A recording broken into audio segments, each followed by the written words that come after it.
Total agreement. Christian Horner to take over Ferrari immediately following the dismissal of Frederic Vasseur. Stay until the end to find out his salary and the brutal terms of his contract. Subscribe to stay informed about the latest Formula One news. Christian Horner has signed the contract with Ferrari. The signature is already sealed, unchangeable, final.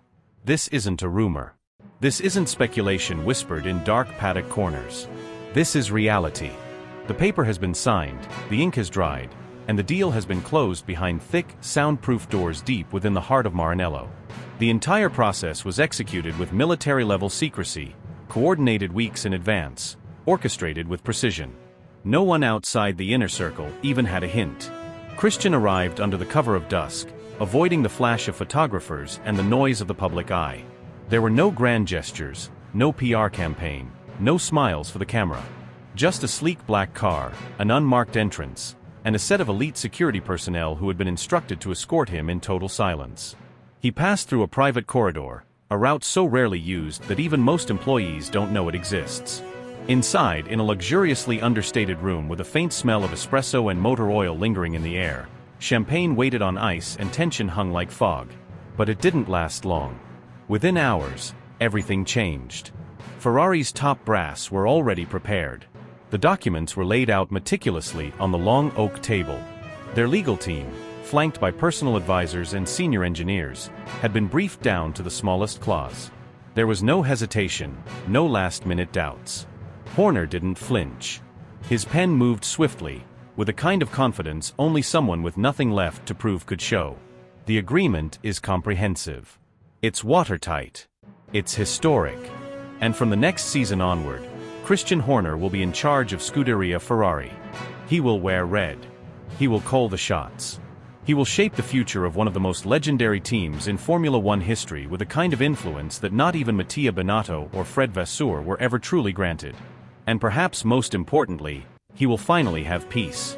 His exit from Red Bull isn't just a career move, it's an escape. For almost 20 years, he built an empire brick by brick. But over time, the empire began to rot from within. The victories became hollow, the celebrations less sincere. The garage once filled with camaraderie and purpose had been slowly infected with ego, ambition, and internal sabotage. Tensions between Christian and Jos Verstappen have evolved from minor disagreements to outright disdain. What began as subtle discomfort morphed into visible cracks. Their relationship, once at least functional, now exists only because it has to. Conversations are minimal, interactions are tense. Jos has increasingly tried to flex influence behind the curtain, often undermining Christian's authority by leveraging Max's position as the team's golden asset. He's whispered to mechanics, questioned engineers, insisted on data prioritization that benefits his son, even if it comes at the expense of balance and fairness. It was no longer about performance, it was about control. And Horner could feel the noose tightening. Subscribe to stay informed about the latest Formula One news. He saw the writing on the wall long ago. He watched as Red Bull transformed into something unrecognizable.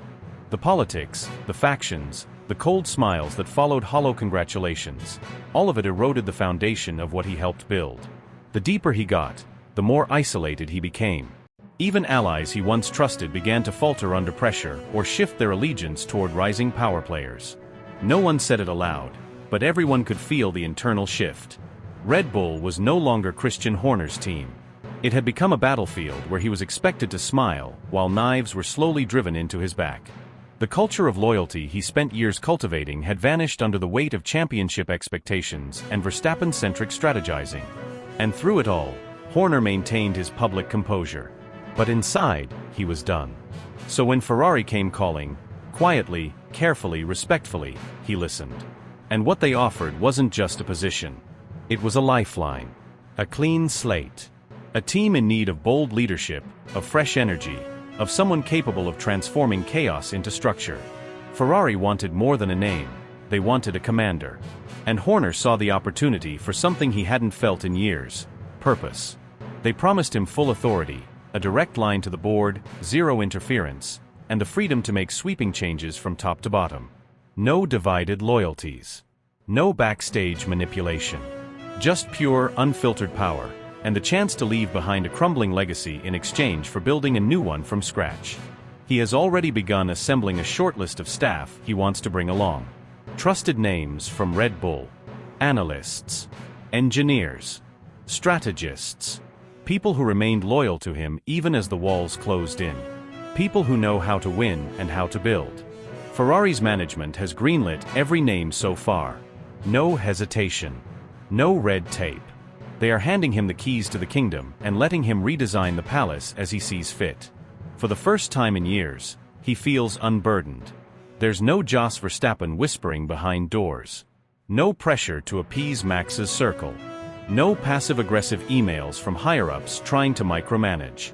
Just freedom, clarity, and an open road ahead. Red Bull, meanwhile, remains publicly calm. But internally, the tremors have already begun. No one leaves a team like that after 2 decades without seismic repercussions. Sponsors are asking questions. Investors want clarity. Max Verstappen himself has remained silent, but those close to him say he's not thrilled. Jos, according to insiders, feels triumphant. He believes this is his chance to claim more influence, to push for a team reshaped around Max without Horner standing in the way. But others aren't so sure. Horner was the glue, the architect, the political shield. And with him gone, the power vacuum might swallow the team whole. Subscribe to stay informed about the latest Formula One news. Christian Horner doesn't look back. He's already thinking in red. He's already envisioning how to bring Ferrari back to the top, not with nostalgia, but with brutal efficiency and a modern vision. He's not coming to blend in with tradition. He's coming to disrupt, to conquer, to finally write a second chapter to his story. And this time, he's doing it on his own terms. Even though the contract has already been signed and every major detail has been meticulously ironed out behind closed doors, Ferrari continues to withhold the official announcement, fueling speculation across the paddock and media alike. This delay is not due to uncertainty or hesitation. It is, in fact, a carefully calculated move orchestrated at the highest levels of Maranello's leadership. The real reason for the silence is deeply strategic and rooted in a delicate internal matter that must be resolved before any major personnel change can be revealed to the public or to the rest of the Formula One ecosystem. At the center of this complex situation is none other than Frederic Vasseur, whose role as team principal is still technically active, even though multiple sources with direct knowledge of the situation confirm that he has already been made aware, unofficially, that his time at the helm is coming to an end. The board of directors, determined to execute this transition without causing unnecessary disruption, has deliberately chosen not to rush the process. Behind the scenes, Vasseur continues to operate as if everything were business as usual. He attends strategy briefings, leads team debriefs after sessions, and even appears in media interviews with the same calm demeanor he has always projected. But beneath the surface, everyone close to the inner workings of Ferrari knows that his authority is rapidly eroding. Senior engineers, department heads, and even drivers have started redirecting their loyalties, quietly preparing for the next chapter. The Ferrari legal team, known for its rigorous and exacting standards, is combing through every line of Vasseur's employment agreement, ensuring that the termination process will hold up under scrutiny. They are making absolutely certain that no misstep could open the door to a wrongful termination lawsuit, a public relations crisis, or any form of reputational damage that could tarnish the team's image at such a sensitive moment. What makes the situation even more precarious is the performance of the car in recent races. Ferrari has begun to show glimpses of the competitiveness that fans have long been craving. Both Charles Leclerc and Carlos Sainz are consistently bringing home points, occasionally challenging for podiums, and the morale within the team, surprisingly, is on an upswing. Announcing a major shakeup in leadership at this exact juncture, when results are trending upward, could backfire if not handled with absolute finesse. The board is acutely aware of this and is playing a careful game of optics and perception. Any sign of internal chaos could shatter the fragile momentum the team has built and reignite the harsh scrutiny that has haunted Ferrari for years. That's why nothing has been made public yet. Everything is about timing. Every decision is part of a broader choreography designed to manage not just the facts, but the narrative. Ferrari wants to tell a story, not of panic or desperation, but of transformation and rebirth. And that story cannot begin until Vasseur's departure is sealed, signed, and fully cleared from every possible legal or political complication. Only once the last dotted line is signed will the curtain be lifted. And when that moment comes, it won't be quiet. It won't be subtle. It will be thunderous. Ferrari is already preparing a press event that is being described internally as unforgettable. Media from around the globe will be summoned. Carefully worded speeches are being drafted. Brand visuals are being redesigned. Internal memos talk of a sweeping rebranding initiative that aims not just to introduce a new team principle, but to reimagine the identity of Scuderia Ferrari itself. Christian Horner, longtime Red Bull mastermind and one of the most polarizing figures in the paddock, will not be presented merely as the next name on a long list of Ferrari leaders. He will be unveiled as the architect of a new vision, a force of disruption, a bold outsider brought in to restore the team's competitive fire and to challenge the very culture that has allowed complacency and politics to fester for too long. He will be introduced not as a man replacing another, but as a revolutionary stepping into the Colosseum of Ferrari with the weight of history on his shoulders and the tools to reshape its future. Every camera will be on him. Every journalist will be watching his every word. Fans will be divided, critics will be loud, and the entire paddock will be on alert. Because when Christian Horner walks through those iconic red doors in Maranello for the first time, it won't just mark the beginning of a new era for Ferrari, it will signal a seismic shift in Formula One itself. Late at night, behind closed doors and far from the glare of cameras and microphones, the foundations of a potentially seismic shift in the Formula One landscape were already being laid in secret. Christian Horner, operating in stealth, had quietly initiated private conversations with both Lewis Hamilton and Charles Leclerc, but there was something distinctly more personal, more urgent, more emotionally charged about the one he had with Hamilton. It didn't happen in a boardroom. There were no entourages, no legal advisors, no PR filters.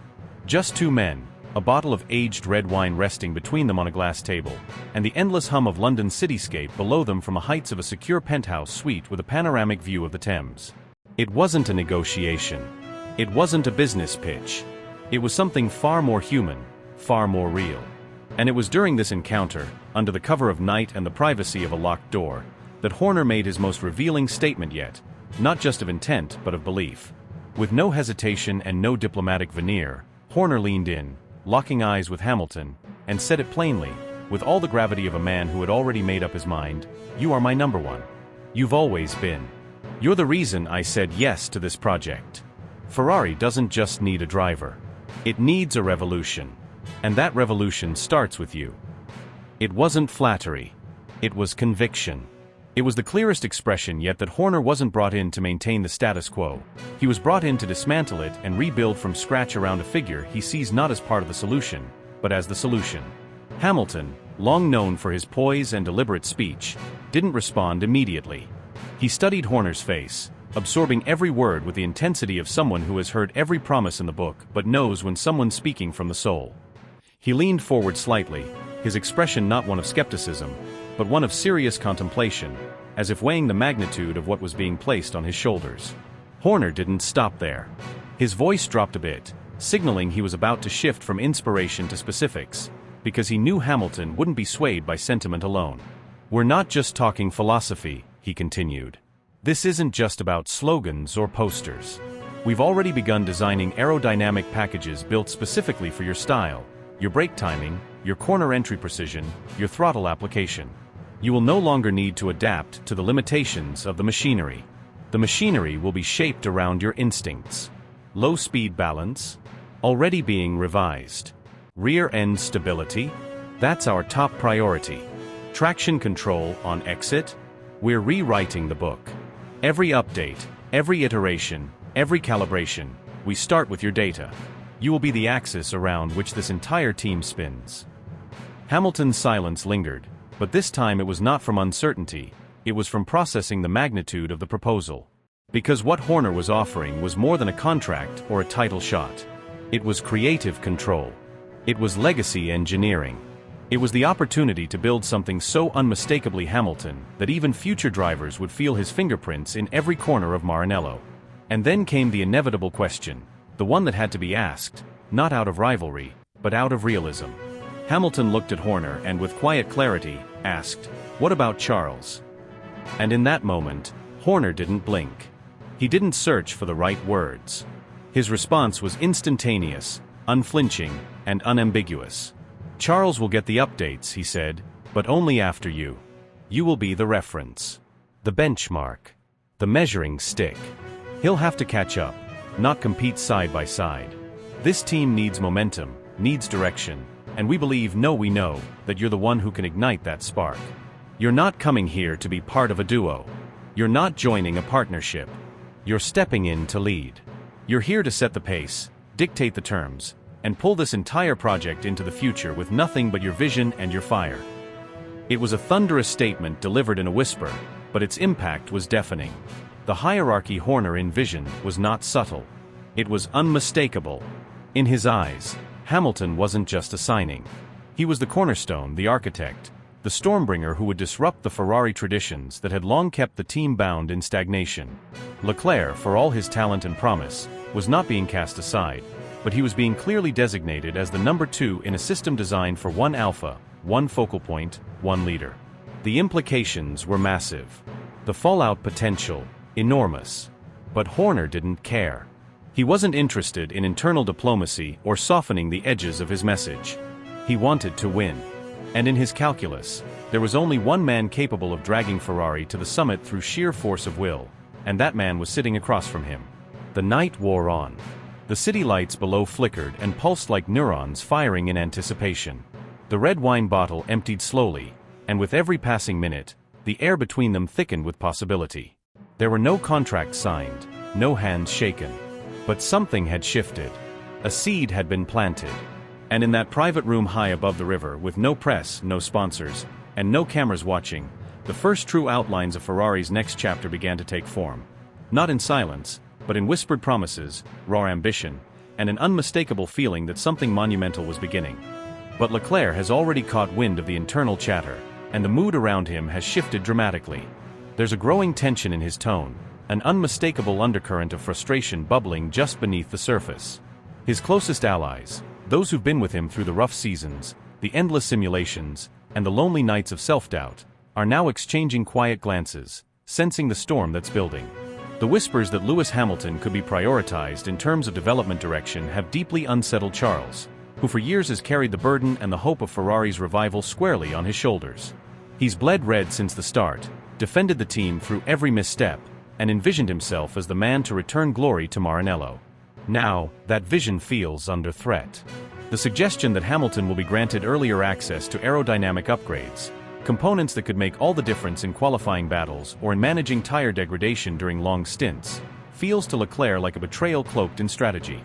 And although no official policy has been declared, the signals are clear. The engineering focus is gradually tilting toward Lewis's preferences. Leclerc, never one to shy away from confrontation when his core values are challenged, has started to change his behavior behind closed doors. In technical briefings, he's no longer the quiet listener or the cooperative team player. Instead, he's begun to raise his voice, to dissect decisions line by line, and to scrutinize setup directions with a new kind of edge. When engineers present data supporting Hamilton's suggested wing levels or suspension tweaks, Charles now challenges not only the conclusions but the very assumptions underpinning the analysis. He asks for alternative simulations, demands split runs during practice sessions, and insists on seeing telemetry overlays. It's not about paranoia, it's about principle. He feels the shift happening beneath his feet, and he's not going to be sidelined without a fight. The mood in the garage is increasingly divided. Some mechanics remain fiercely loyal to Leclerc, drawn to his raw passion and unfiltered honesty. Others are cautiously gravitating toward Hamilton's camp, sensing that the future of the car's development may orbit around the 7-time world champion's feedback. Ferrari's internal chemistry is now walking a tightrope. Even though Christian Horner hasn't yet been officially unveiled as team principal, his potential arrival is casting a long shadow. Everyone in the paddock knows Horner brings his own political weight and driver management style, and speculation is rampant about whether he would favor Hamilton in high-stakes strategic calls. Leclerc, acutely aware of how quickly team dynamics can shift under new leadership, is preparing himself mentally for what could become a psychological tug-of-war. He knows that Formula One isn't just won on the track, it's fought in meetings, in media narratives, and in the hearts and minds of the team. There's now a growing sense that Ferrari is living in two realities, one where Hamilton is the future, and one where Leclerc is the past desperately trying to hold on to the present. The engineers are caught in the middle, trying to balance data, politics, and performance. Every decision about tire strategy, every adjustment to the rear diffuser, every upgrade schedule is being analyzed not just for technical impact but for what it signals about internal favoritism. It's a chess game behind the scenes, with moves that are subtle but powerful.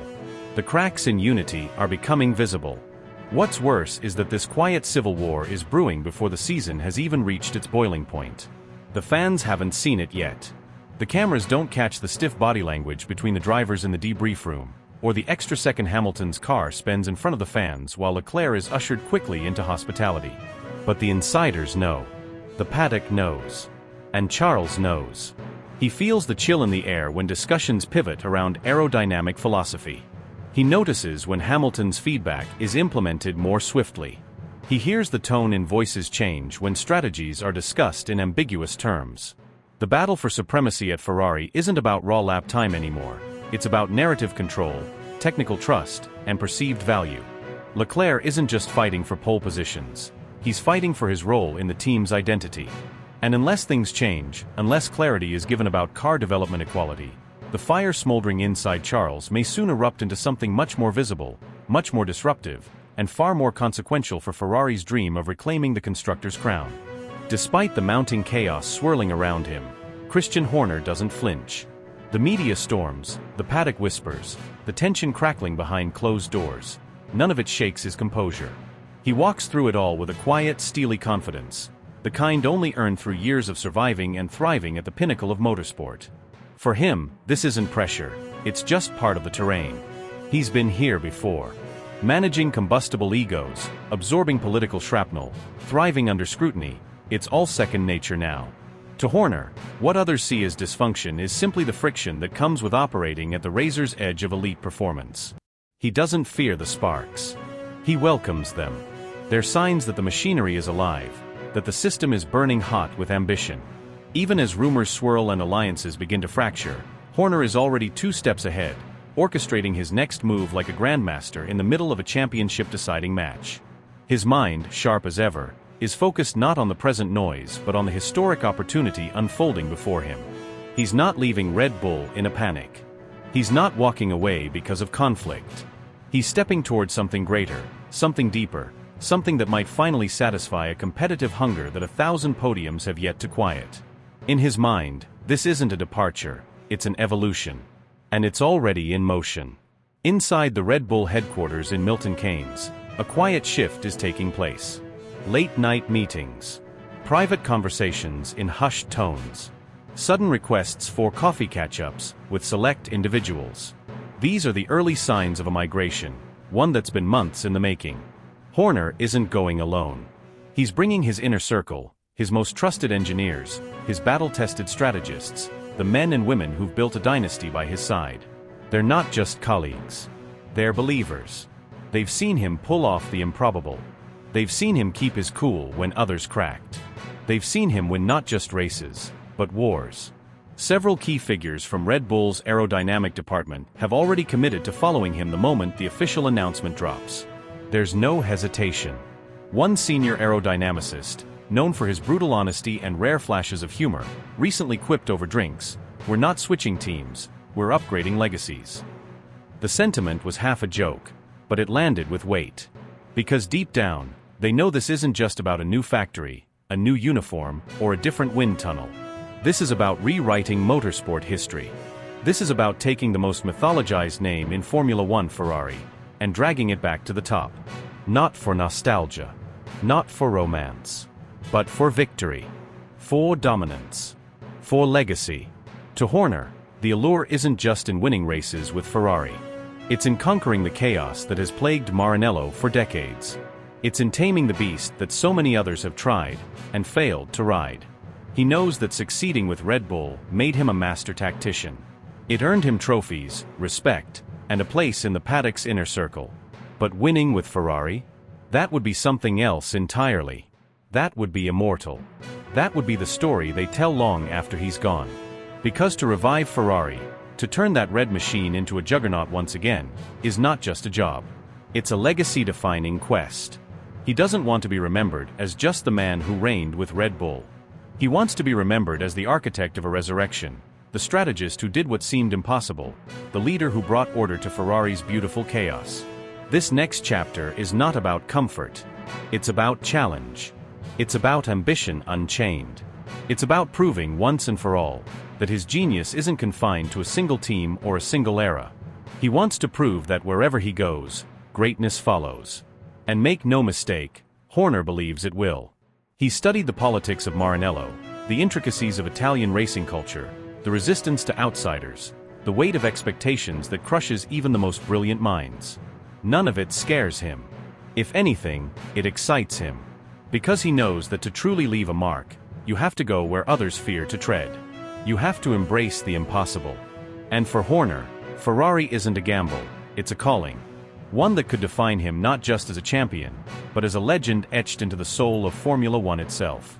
Now the Formula One world holds its collective breath, suspended in a tension-filled silence that stretches across team motorhomes, engineering briefings, and press rooms from Silverstone to Suzuka.